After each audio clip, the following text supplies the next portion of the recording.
So the Robinhood Platinum card will have a $700 annual fee, a 1% cash back instead of the 3% that the gold card has. And then it has 5% on, I believe, air, and then 10% on hotel if you go When through yeah, when their booking through their travel. portal. Yeah, which is great. Um, and then it has a handful of other perks, like they'll give you uh, what is it? Actually, if you have them in front of you, maybe you can list I off don't some of the have it in front of benefits. me, But but I no, they there's a $300 travel credit. There's a $500 hotel credit. The $500 is for luxury hotels booked through their portal. Otherwise, I believe it's like a 200 or 250 okay, hotel credit for regular hotels booked through their portal. Both of those credits, the travel and hotel credit, I believe, are split in 6-month increments. So you get half of it the first 6 months, and then second half in the latter 6 months. second. Then there's a And then there's DoorDash credit, and there's some other cool credits. So wearable credit. yeah, Yeah, there's a bunch of credits. so the credits are probably a little bit more useful than the Amex credits. It's sort of like the assessment that I got, and they add up to more, close to like $3,000 worth of credits. But if roughly, I would suspect the average person might use $1,000 of the credits, which makes the card relatively free, maybe, or close to free. Um, but here's what I love about this card versus their gold card, right? So this card has a $700 annual fee attached to it. This is how Amex makes the bulk of its money, is that those annual fees. And then because of the 1% cash back as opposed to 3%, they are not losing money on this card. So the way I see the gold card for Robinhood, because of the 3% cash back on a high net worth individual who sort of pays off their, or not even a high net worth individual, but anybody who sort of pays off their monthly bill at the end of the month, Robinhood was probably losing money on the 3% cash back on the gold card. Whereas on this one, because of the 1% cash back, they won't be losing money. They should have some buffer as far as margin.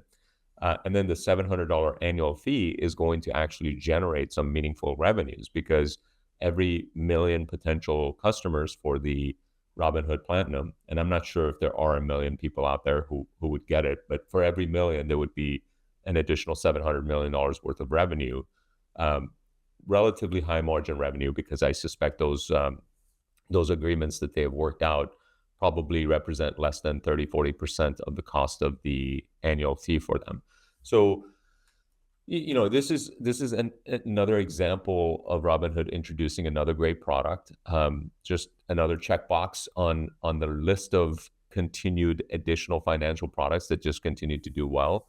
Um, and then besides that, in that same event, they also announced custodial accounts for kids, which I love that. They announced that they will have trust accounts, which again, for high net worth individuals, trust accounts is a pretty big deal. And, a lot of people have their assets under some kind of a trust. So the fact that they'll be able to accommodate customers with trusts is a good thing. So all around, lots of good stuff there.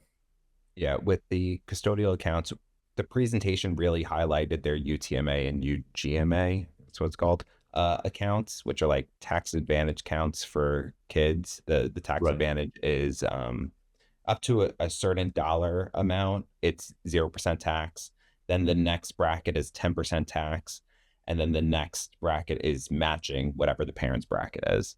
Um, Mm. so there's a little benefit there. The downside of those accounts, by the way, is they count against receiving financial aid when your kid is ready for college, as opposed to Oh, putting money interesting. into a 529 account. That does not count against financial aid.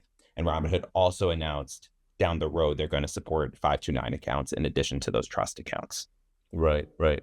Um, So they're just adding all the stuff that they've been missing from a financial institution perspective, which I just continue to love their execution. They have high visibility events to launch their products. I don't know of any other company. I don't know, the like event was besides the crazy. Like it was really well done. Like Yeah, you should just watch some snippets because they really I leaned did. into okay, good. Yeah, Yeah, the airline theme. It was great. yeah. In a way, it was a little confusing because it did seem like they're about to introduce Robinhood Air, which is the entire time they sort of like referred to it I as think maybe Robin. that's coming down the road. Yeah, well, they pre-announced it if that's the case, Yeah. um, but yeah, their events get a lot of viewership, which is fantastic from a visibility and marketing perspective. This company has it down. When was the last time you watched any event from E-Trade or Goldman Sachs or Morgan Stanley or anybody else for that matter? So as they announce new products, those products are actually getting used. Their banking product, which is still in beta, it's like it has very limited availability for very early customers.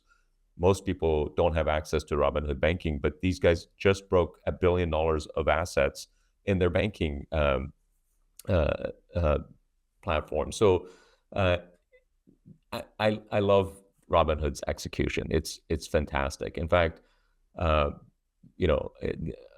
I just continue to be more and more bullish on this company. So uh, yeah, Going back to your keynote point, I think you're spot on because what's the number one company that produces keynotes that people will watch is Apple, right? And Apple, I then think Tesla maybe, and then right. maybe Robinhood is third up there. Well, Like right. So where I think what became very clear watching this presentation is Robinhood is trying to be the Apple of finance.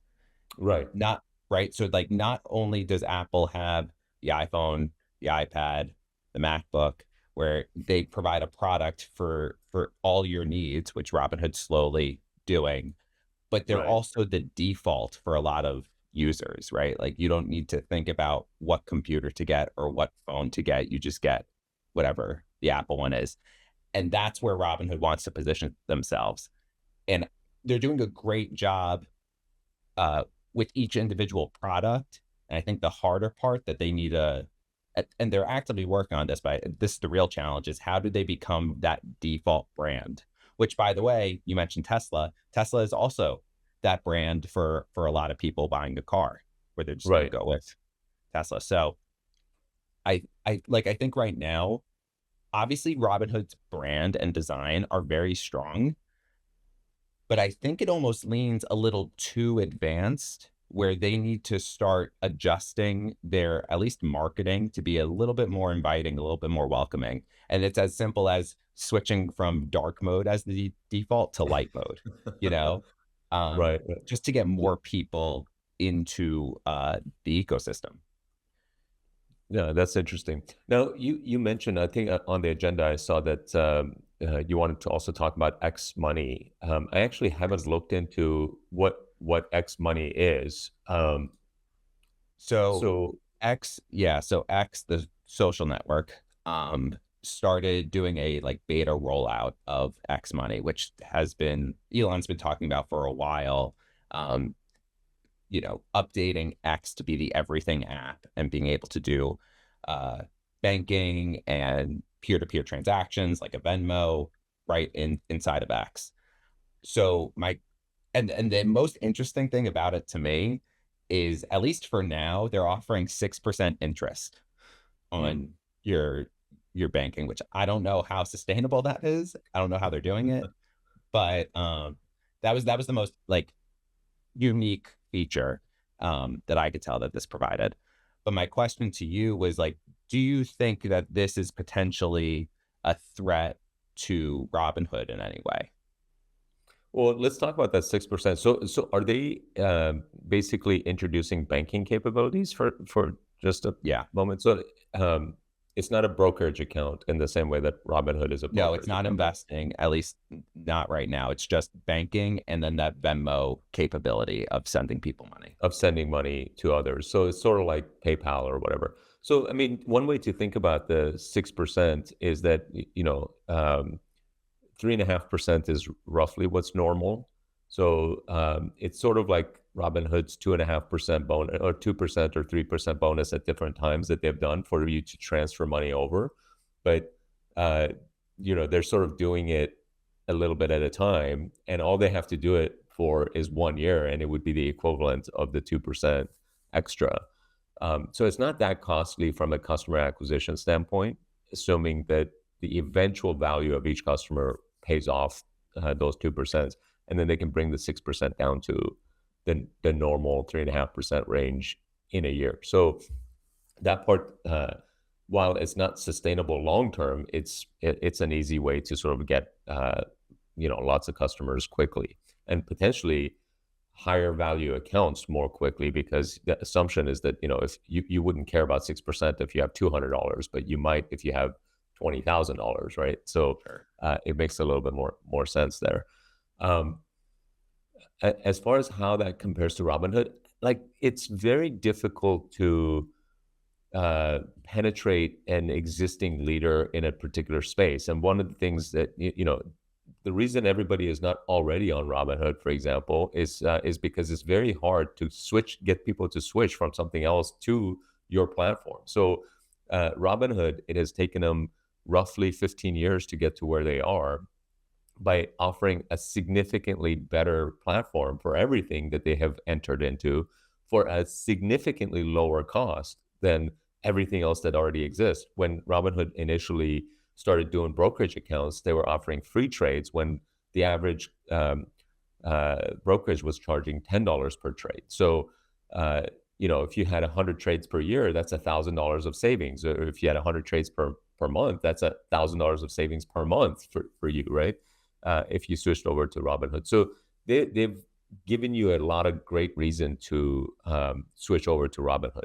Now, would somebody switch from Robinhood to X Money, assuming like they offered all the same things that Robinhood offered, which they don't, obviously, but let's just assume for a moment, the likelihood of that would be very, very low, because it's like hard to get lower pricing than Robinhood. Like, Robinhood's pricing on everything is so good that it makes it very, very compelling to stay on their platform or switch from more expensive platforms to Robinhood, as opposed to switching off of Robinhood. So I don't see X Money making a significant dent. Newcomers just generally don't have that kind of an advantage unless there's some kind of disruptive technology that gives them an advantage. And again, I don't know enough about X Money to know if that there is some kind of disruptive technology that's coming with it. But on the surface level, my guess is that it will have zero impact on Robinhood's business. Yeah, I think the most interesting advantage X Money has is the network effect, because everyone has an X account. They're able to pull off the peer-to-peer payments, which you can't really do unless if everyone's on your platform. Otherwise, you have to use something like Zelle. And I don't think Robinhood currently supports peer-to-peer payments. I mean, they maybe support Zelle, They don't. But if okay. they introduce that, it would probably crush them. Here's a disadvantage, though, on X. Despite lots of people having X accounts, no one has financial connections on their, very few people have financial connections on their X accounts. So myself included, despite having a real account. And then if you look at the replies on the vast majority of popular accounts, you'll see that the vast majority of people have what is largely anonymous accounts, meaning they're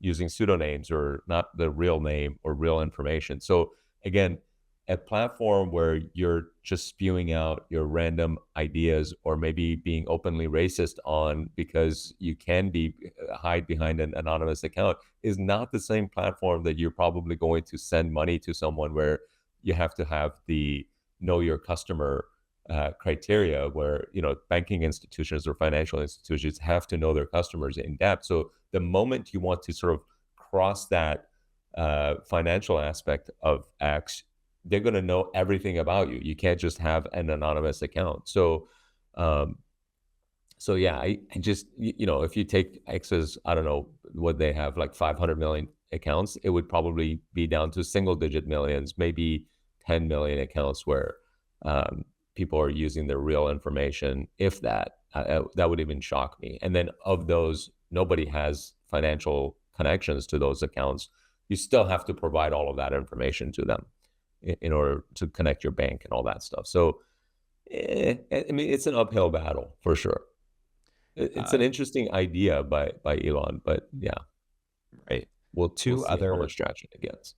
two other announcements I want to hit that Robinhood talked about during the take flight event is, in addition to having control over custodial accounts, you also have control over your spouse's accounts, and it's a pretty cool setup Ooh, where like you could with a QR code you could share whatever accounts you want with your spouse, yes, and not only do you see what's in the accounts, but you could see in aggregate like how many shares of Rivian do we own together, and right, you right, could trade those together or separately, and you could choose if you want to share as like a view only or if you could actually like manage the trades. So that was yeah. another really cool and well executed feature. And the other feature I want to call out is they announced early dividend payments, where Mm, what they're claiming is you could receive dividend payments on average up to 17 days earlier, yeah. which is pretty interesting if they could pull that off. Yeah, I saw that as well. And I mean that's a cool feature. I mean, don't get me wrong, that particular one doesn't excite me in any way because anybody who has enough money where the dividend payments make a meaningful difference doesn't really care about the 2 weeks ahead. Like, what are they going to do? Go spend it? Like so. Either your dividend payments Well, are they'll super invest it. tiny. Yeah, I mean, you could invest it, but like, it's just not like, oh my God, I'm going to get Yeah, a I don't 1% think. annual return uh 2 weeks sooner than I would otherwise. But yeah, I mean it's I love that they're innovative in this way, right? Right, That they exactly. just they just make the bar to do anything better than them so much harder, right? So uh, when you bring the price down of something down to free, no one can go below that. You know what I mean? So that makes the bar very, very difficult to compete with. And that overall, that's what I love about Robinhood. And Vlad is just killing it in that respect. I love that.